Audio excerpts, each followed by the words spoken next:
प्यारे दोस्तों, आज नवरात्रि का दूसरा दिन है जिसमें हम माँ दुर्गा के दूसरे स्वरूप माँ ब्रह्मचारिणी की आराधना करते हैं।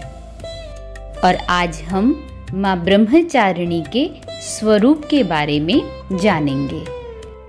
पौराणिक कथाओं के अनुसार पूर्व जन्म में माँ ब्रह्मचारिणी देवी का जन्म हिमालय पर्वत पर मैनावती के गर्भ से हुआ था और उनका नाम पार्वती था। युवावस्था में उन्होंने देव ऋषि नारद के उपदेश पर भगवान शिव को पति रूप में पाने के लिए कठोर तपस्या करने का निर्णय लिया। कठोर तपस्या में उन्होंने हजारों वर्ष केवल फल और फूल खाकर तपस्या की। इसके बाद उन्होंने 100 वर्ष तक जमीन पर रहकर केवल साग भाजी खाकर गुजारा किया। फिर उन्होंने कई हजार वर्षों तक वर्षा, धूप और कड़कड़ाती ठंड में खुले आसमान के नीचे तप किया। इसके पश्चात उन्होंने 3000 वर्ष तक केवल गिरे हुए सूखे बिल्व पत्र खाए और निरंतर भगवान शिव की आराधना की। अंततः उन्होंने पत्ते खाना भी छोड़ दिया और कई हजार वर्ष तक निर्जल और निराहार रहकर तपस्या की। प्यारे दोस्तों, पत्तों को खाना छोड़ने के बाद ही उनका नाम अपर्णा पड़ा। हजारों वर्ष तक कठिन तपस्या करने के कारण ही उन्हें ब्रह्मचारिणी या तपस्याचारिणी के नाम से जाना गया।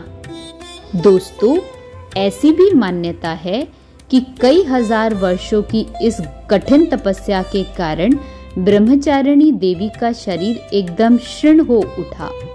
उनकी यह दशा देखकर उनकी माता मीना अत्यंत दुखी हुई और उन्हें इस कठिन तपस्या से विरक्त करने के लिए आवाज दी, उमा।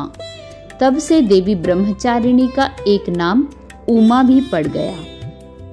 उनकी इस तपस्या से तीनों लोक में हाहाकार मच गया।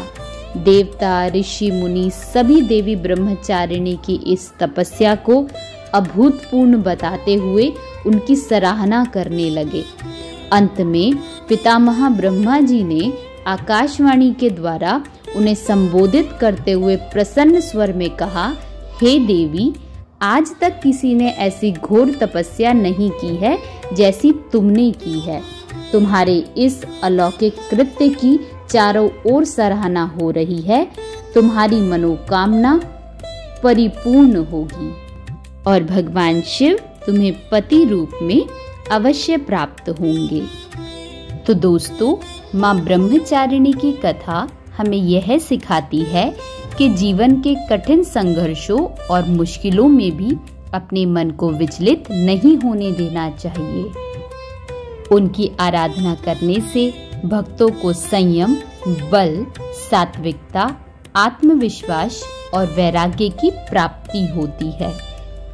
माँ ब्रह्मचारिणी की कृपा से भक्त को सर्वत्र सिद्धि और विजय प्राप्त होती है तथा जीवन की कई परेशानियां भी समाप्त हो जाती हैं।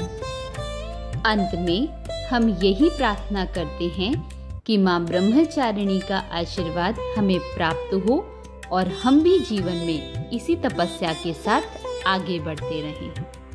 तो दोस्तों, कल इसी प्रकार हम माँ दुर्गा के तीसरे स्वरूप माँ चंद्रघंटा के बारे में जानेंगे।